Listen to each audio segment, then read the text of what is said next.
ফরজ গোসল। ফরজ গোসল করলে আগে অজু করতে হবে, সলাতের অজু। অজুর আগে আবার হাতটাকে মাটিতে মাজতে হবে, দিয়ে হাতটা ধুইতে হবে, তারপরে অজু করতে হবে, সলাতের নামাজের মতো করে অজু, তারপরে গায়ে পানি ঢালতে হবে। এত পবিত্রতা কেন?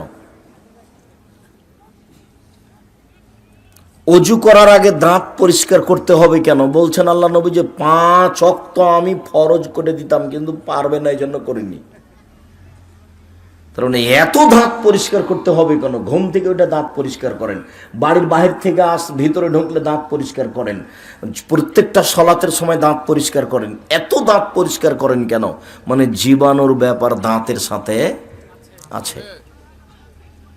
একজন মহিলা ঋতুবতী হয়েছে, তাকে অজু করে গোসল করতে হবে, এত কেন? লোকটা মারা গেছে, আমি গোসল দিলাম, আমাকে গোসল করতে হবে কেন?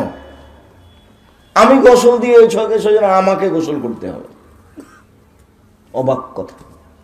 একটা লোক মারা গেছে, তাকে 3 বার 5 বার 7 বার গোসল দিতে হবে, আবার বলছেন যে একবার তোমরা ওতে করে দাও, গোলাপ জল দিয়ে দাও।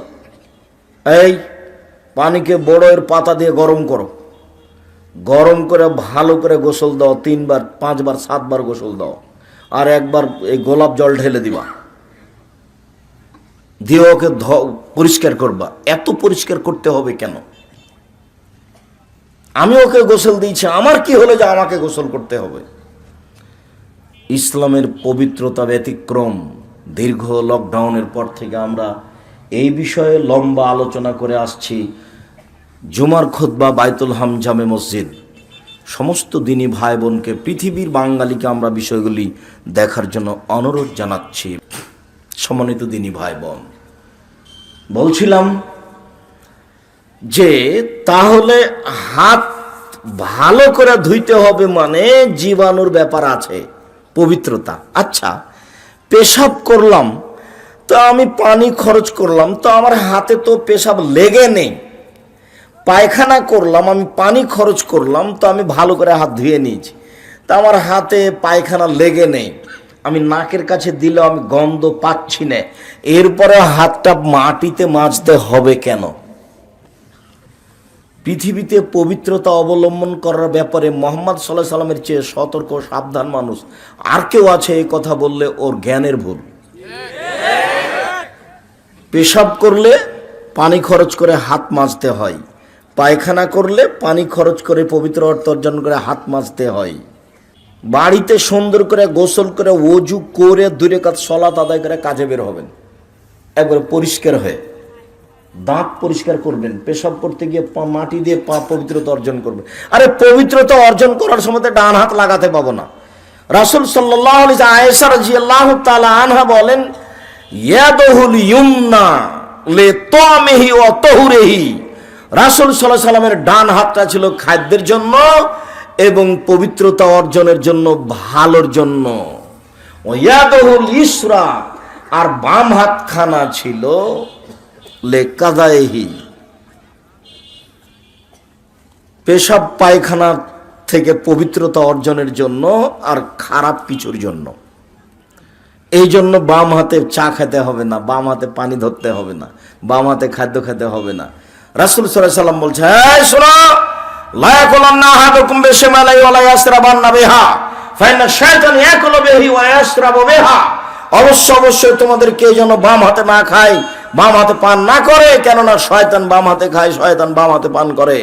বাম হাত হচ্ছে পেশাব পায়খানার জন্য, বাম হাত হচ্ছে অপবিত্রতার জন্য, খারাপের জন্য, আর ডান হাত হচ্ছে ভালোর জন্য। আপনাকে আমি একটা জিনিস বুঝাই যে আল্লাহর নবী ঘুম থেকে উঠে এই হাতটা সরাসরি পানিতে ডুবাতে নিষেধ করলেন কেন? বললেন যে, এই শোনো, আগে হাতটা ধুয়ে নাও ভালো করে, তারপরে পানিতে ডুবাও, দিয়ে অজু করলে আগে কবজি পর্যন্ত ধোও 3 বার ভালো করে। তো একটু পরে কিন্তু আমরা কোনই পর্যন্ত ধৌত করব, একটু পরে করব না? আচ্ছা, তখন কবজি ধোয়া পড়বে না? তো তাহলে আগের কাজটা কি আল্লাহ রাসূল বৃথা করতে বললেন? এমন তো কাজ মুহাম্মদ সাল্লাল্লাহু আলাইহি সাল্লামের হয় না। তাহলে কেমন হয়ে গেল? তাহলে কবজি পর্যন্ত ধোয়া কাজটি বেকার ফালতু হয়ে গেল? জি না, কবজি পর্যন্ত হাত 3 বার করে ভালো করে ধুইলে এই হাত এখন উপযুক্ত হয়েছে, এই হাতে পানি নিয়ে মুখে দেওয়া যাবে। কেননা হাত পরিষ্কার না হলে এই হাতে পানি নিয়ে মুখে দিলে জীবাণু ভিতরে যাবে। কবজি পর্যন্ত হাতকে ভালোভাবে রেডি করে নিতে হবে যাতে করে এই হাতে পানি নিয়ে মুখে দেওয়া যায়। যার জন্য খেতে বসলে হাতকে কি করতে হবে? ভালো করে ধুয়ে নিতে হবে। যার কারণে আল্লাহ রসুল খাদ্য পানি ঢেকে রাখতে বলেছেন, বিশেষভাবে রাতে ঢাকতে বলেছেন। কেন? রাতে বালা মুসিবত চলে, যখনই কোনো খোলামেলা খাদ্য দেখে তখন তার মধ্যে ঢুকে যায়। আর আপনি কত জিলাপি ফাঁকায় পড়ে আছে তবুও খাচ্ছেন। সম্মানিত দিনী ভাই বোন, রাসূল সাল্লাল্লাহু আলাইহি ওয়াসাল্লাম আমাদেরকে সালাত আদায় করার জন্য আদেশ করেছেন। সালাত এমন একটি ইবাদত যার উপরে নির্ভর করে অন্য অন্য ইবাদত। সালাত এমন একটি ইবাদত, নামাজ এমন একটি ইবাদত যার উপরে নির্ভর করে অন্য অন্য ইবাদত।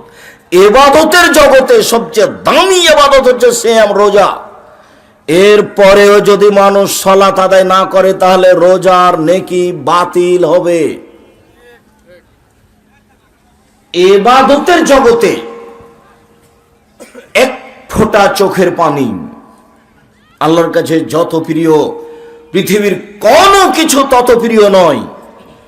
সারা রাত চোখের পানি ঝরিয়ে কান্নাকাটি করেছে, কিন্তু তার যদি সালাত না থাকে, নামাজ না থাকে, তাহলে কান্নাকাটি ইবাদতের নেকি বাতিল হবে।